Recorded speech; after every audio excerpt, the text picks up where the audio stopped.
A student at a Minnesota Catholic college vanished in the middle of the night. This week marks 15 years since Josh Guimond went missing from St. John's University. Joshua got up from the social gathering and hasn't been seen or heard from since. A standout student, the 20-year-old had a bright future ahead.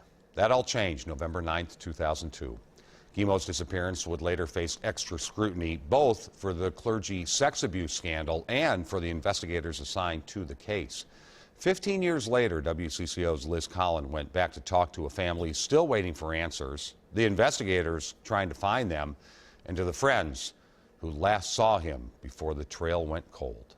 Oh yeah, the honor rolls and all that, you know. There is a certain Minnesota modesty when Brian Guimond describes his son Josh. Class president of his Maple Lake High School, voted most likely to succeed by his peers and planning for a future in politics and law. But you're pretty proud of him.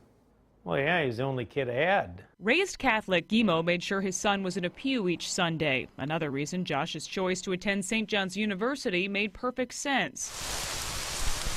He was a junior in college, and that November weekend of 2002 marked deer opener. Instead of taking part in the annual hunting tradition with Dad, homework kept Josh in Collegeville. We now know that Saturday night, November 9th, Josh met up with friends to play cards. The next day, his dad discovered Josh hadn't been seen since. I got home about 8 o'clock, one of his buddies calls me, and right then, it's like you get a pit in your stomach. I knew something was wrong. I was trying to stay optimistic, but I was definitely worried. On campus, Nick Hydrukovich was likely the closest to Josh. They were roommates in music groups and mock trial together. The search for Josh first centered around Stump Lake.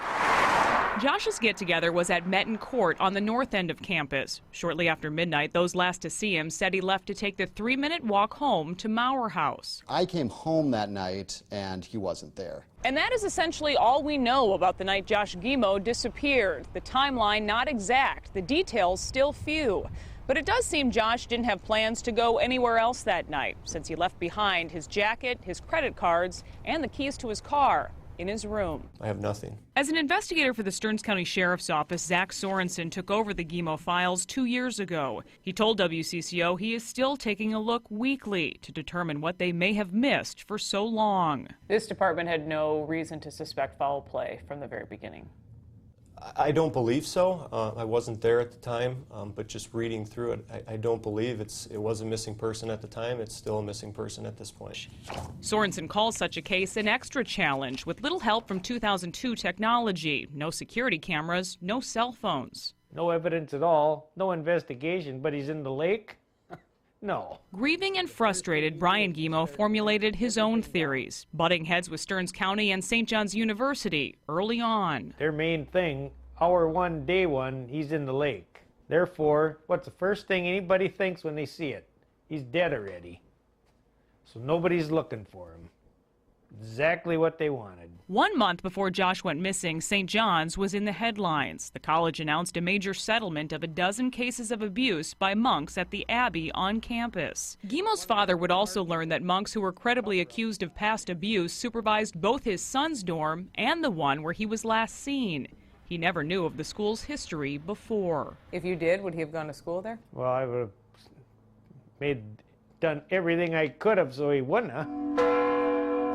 Brian's persistent questions and trips to campus were met with a restraining order by St. John's. The college denied WCCO's request for an interview, but in a statement said there is no evidence linking the Abbey to Guimond's disappearance, and including the monks in our report is journalism by rumor. Does the department think it's possible that St. John's had something to do with Josh's disappearance?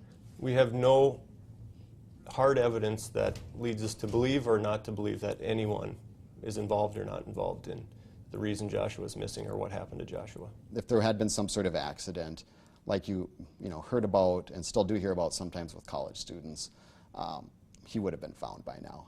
Guimond's roommate admits whatever may have happened to his friend soured his relationship with his alma mater, as he went on to live the dream of practicing law that he and Josh once shared. A friend and a father focused on answers for 15 years. Oh yeah, every day I think of him. Liz Collin, WCCO 4 News.